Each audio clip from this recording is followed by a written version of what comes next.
Merci à tous d'être présents. Est-ce que ça se passe bien le salon? Je veux entendre plus fort. Ça se passe bien le salon? Bon. Eh bien, on va vous parler effectivement d'une série mythique pour toute une génération, les mystérieuses Cités d'Or. Je voudrais voir les doigts levés pour ceux qui ne connaissent pas ce dessin animé. Ça arrive, hein? Il y en a. Et maintenant, on va faire l'inverse. Qui connaît les mystérieuses Cités d'Or? Levez les doigts. Ça va. Alors, cette série, comme vous le savez, a marqué toute une génération. Là, on est présent avec Thomas Bouvray, que je vous demande d'applaudir, qui est l'auteur et le dessinateur du manga des Mystérieuses Cités d'Or. Bonjour à tous et merci d'être venus à la conférence. Je suis moi-même ici présent en tant que, humblement, co-auteur d'un livre donc, sur les Mystérieuses Cités d'Or, aussi chez Soleil, que je vous montre aussi, pour ceux qui ne le connaîtraient pas. Et tout à l'heure, restez présents aussi, là on va parler des Cités d'Or, du manga, mais je vais aussi accueillir dans on va dire une trentaine de minutes environ, donc une conférence autour de Pensez Léo, c'est sur YouTube. Voilà, si vous aimez les mangas, le Japon, les jeux vidéo, conférence qui aura lieu juste après. Eh bien, pour cette conférence, on va essayer de resituer un petit peu le contexte de ces dessins animés qui datent quand même. Cela ne nous rajeunit pas. Et je vais aussi poser quelques questions à Thomas. Et si vous avez aussi des questions, je vous invite à participer avec nous en bonne ambiance. Donc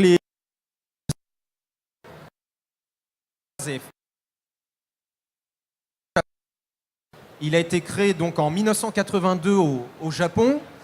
L'idée en fait est un peu toute simple. C'est en fait une anecdote assez originale. Il y a un monsieur là-bas qui s'appelle Mitsuru Kaneko, qui est un producteur japonais qui travaille pour le studio MK. Et un jour, il se rend dans une librairie à Tokyo et il voit un livre qui s'appelle The King Thieves. Donc en fait, The King Thieves, c'est un livre qui raconte en fait pas vraiment les mystérieuses cités d'or, mais on y retrouve des personnages comme Esteban, Zia, il y a Patao, il y a d'autres personnages comme Mendoza aussi, et on y apprend notamment, pour faire simple, que Esteban est cartographe. Donc on a déjà des éléments qui plantent un peu le décor de ce dessin animé, de ce futur dessin animé. Et Mitsuru Kaneko est quelqu'un qui est, disons, à l'époque déjà très doué, féru de haute technologie. Il va en fait entrer en contact avec une chaîne là-bas qui s'appelle la NHK. Donc la NHK, en fait, en France, on pourrait dire qu'on a une espèce d'équivalent qui serait, vous voyez, la chaîne Arte. Et là-bas, ils font déjà pas mal de documentaires. Si je vous parle des documentaires, je pense que vous avez compris pourquoi. C'est en référence aussi aux Cités d'Or. Et ils produisent des dessins animés comme Marco Polo ou d'autres séries d'aventures. Et à un moment, NHK est intéressé. Il y a le studio Pierrot, qui est donc l'un des producteurs des Cités d'Or, qui produira plus tard des séries comme Max et compagnie, Kimagure Orange Road, Crémy Merveilleuse Crémy ou Naruto, entre autres. Et ils vont donc tous... Et ce dessin animé va naître, qui s'appelle là-bas Tayo no Esteban. Donc Esteban, le fils du soleil. Et en France, ça deviendra les Mystérieuses Cités d'Or. Donc le Japon a déjà une idée de base. Plus que des idées de base, c'est eux qui vont aussi, choisir le thème de l'Atlantide, tous ces mystères, le côté 16e siècle. Mais il leur manque une partie du financement. Et en France, un monsieur audacieux, jeune patron à 21 ans, s'appelle Jean Chalopin. Il fonde le studio DIC. Il a déjà cartonné avec un dessin animé qui s'appelle Ulysse 31. Et ils vont décider donc de rentrer en contact avec les Japonais. Et ils vont apporter des idées supplémentaires, notamment autour du Solaris, d'autres personnages. Et c'est ainsi que va naître véritablement ce dessin animé qui va être donc une coproduction à part égale entre la France et le Japon. Et pour résumer, on va dire qu'au Japon, les différences principales, c'est que bizarrement, ce dessin animé n'a pas si bien fonctionné que ça, un peu, mais c'est parce qu'il y avait beaucoup de séries d'aventures déjà là-bas, notamment une de Miyazaki qui s'appelait Conan le fils du futur. Et en France, par contre, la série va être, vous le savez, un carton, un succès énorme, grâce à Dorothée. Dorothée, qui officiait déjà pour une émission qui s'appelle Antenne 2, France 2, pour ceux qui ne connaissent pas, parce que je pense bien avant. Et des Cités d'Or, vous les connaissez. Eh bien, c'est déjà l'histoire de 3 enfants plongés au cœur du pays Inca au XVIe siècle. Jusque-là, c'était rare, on n'avait pas vu vraiment de vedettes dans des dessins animés, donc plus facile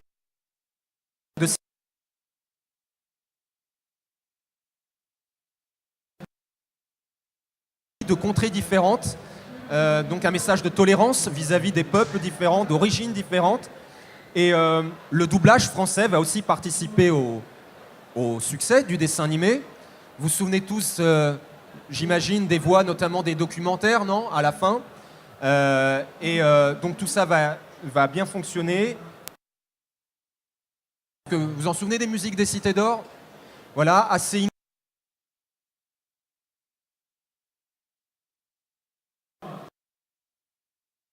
arrivé, comme il a bien fonctionné sur la chaîne, il y a une suite derrière. Puisqu'en fait, j'ai pas envie de trop spoiler, parce que ce serait dommage pour ceux qui connaissent pas. Donc je vais essayer de pas trop en dire, mais disons que à la base, il y a la recherche d'une cité d'or. 6 autres cités d'or, il y a 7 cités en tout. Donc quand on voit la fin du dessin animé, on reste un petit peu sur notre fin.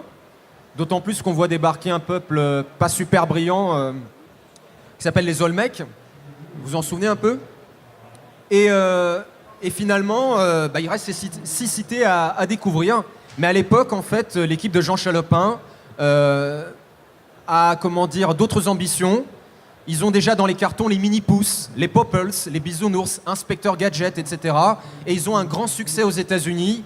Ça marche, ils sont pris par un autre engrenage. Et pu se faire à ce moment-là, je le dis parce que beaucoup de gens aujourd'hui disent ah ouais mais tu sais la suite sur TF1 c'est pas génial. Est-ce qu'il y en a qui connaissent cette nouvelle série sur TF1? Qu'on lève le doigt, les Mystérieuses Cités d'Or. Oui. Alors il y a de tout. Il y a des gens qui aiment bien, il y a des gens qui aiment moins forcément parce que les nostalgiques sont plus rattachés à la série d'époque et pour cause. Et après, il faut essayer de comprendre aussi que c'est pour une autre génération, que c'est pas fait avec les mêmes technologies. Il faut savoir aussi que la plupart des Japonais sont morts aussi sur cette série, donc ils n'ont pas pu les reprendre. Certaines voix ont changé. Bref, je ne vais pas débattre. Il y a eu polémique. Chacun sa génération. En même temps, ça permet de voir aussi la série sous un autre angle. Et on y découvre évidemment ces autres cités d'or et des voyages en Asie. Mais je ne vais pas, comment vous dire, tout spoiler parce que sinon... on ne va pas garder du mystère, justement.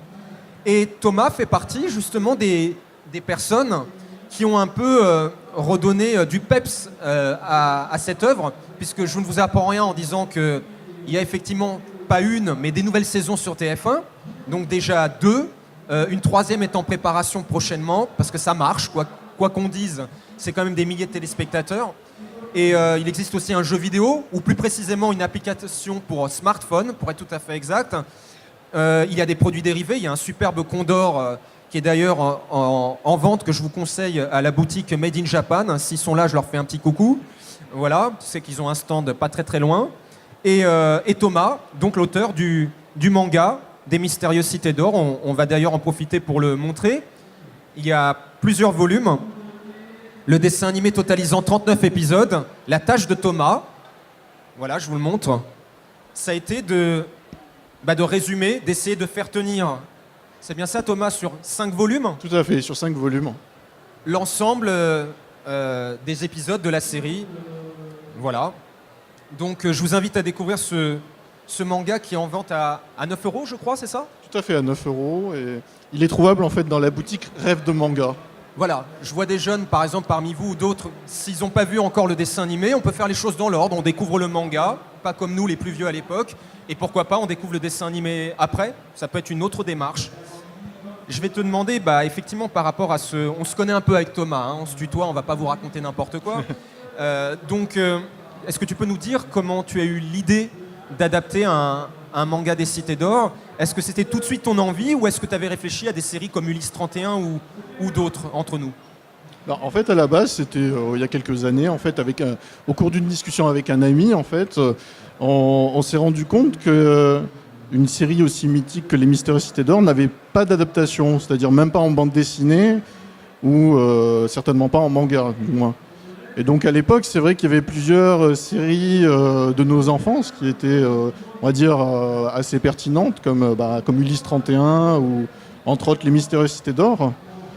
En fait, pour être honnête avec toi, en fait, donc à l'époque, je connaissais cette série, je connaissais l'ambiance, mais je connaissais pas encore à fond tous les épisodes. Je savais que l'ambiance me plaisait, j'aimais cette ambiance-là. Et donc je cache pas que je suis bien, on va dire, branché, on va dire, par tout ce qui est manga, anime, même actuel, ou on va dire tout ce qui est culture japonaise aussi. Mais ça m'a très intrigué en fait, et je trouvais ça intéressant de revoir en fait cette œuvre. Et donc je l'ai revue en fait un peu de temps après, et j'ai trouvé ça super sympa, et je trouvais que c'était dommage qu'il n'y ait pas une adaptation faite soit en bande dessinée ou en manga. Et vu que en fait on a plutôt pensé en fait on voulait changer. Enfin, justement j'ai eu la chance de pouvoir discuter avec les ayants droit, tout d'abord avec Véronique Luzy en fait, qui est l'ayant droit en fait de tout ce qui est donc ceux qui donnent les autorisations voilà, pour tout ce qui est faire oui, ce manga. Parce que c'est plus compliqué en fait, vu que c'est une adaptation manga, c'est pas tout à fait pareil qu'un contrat, on va dire, d'éditeur normal. Donc du coup, il y a aussi les ayants droit où il faut demander l'autorisation. Du coup, à l'époque, j'avais proposé aux ayants droit donc de faire une adaptation, mais manga, parce que je trouvais ça plus pertinent en fait, que ça allait peut-être être plus dans la vague de tous les jours en fait, plus pour les nouvelles générations aussi que ça atteindre. Et puis oui, c'est vrai que j'aime beaucoup en fait tout ce qui est narration manga. Et donc petit à petit, l'ayant droit en fait m'a dit ok, ça nous intéresse, mais il faut qu'on ait la proposition de la part d'un éditeur. Donc du coup, il y avait différentes démarches à faire. Et puis après, j'ai pu rencontrer le directeur de Kazé à l'époque. Et puis après, la machine s'est engorgée, c'est Kazé. Mais j'imagine que tu as été toqué à la porte de plusieurs éditeurs, non? Avant Tout à que ce fait, soit ouais. Kazé. Il y en avait d'autres qui étaient très intéressés aussi à l'époque. À cette époque-là, c'était peut-être pas le bon timing. Donc, On fait une conférence là, s'il vous plaît. Pardon, excusez-moi. C'est dur. Oui. Ouais. Et donc Kazé, c'est celui qui a été le plus réactif. Mais dès le schmilblick, entre donc guillemets. comme tu dis, c'est encore plus logique que ce soit Kazé finalement qui l'édite en format manga. Et en plus, après tout ça, supervisé par Bernard Derriès, le créateur originel de la série. Dessin animé. J'ai travaillé donc avec dans Chachalope. Beaucoup, il est pas mal occupé. Donc Bernard Derriès, ils sont deux avec Mitsuru Kaneko, trois même. C'est les trois papas des Cités d'Or. Et Bernard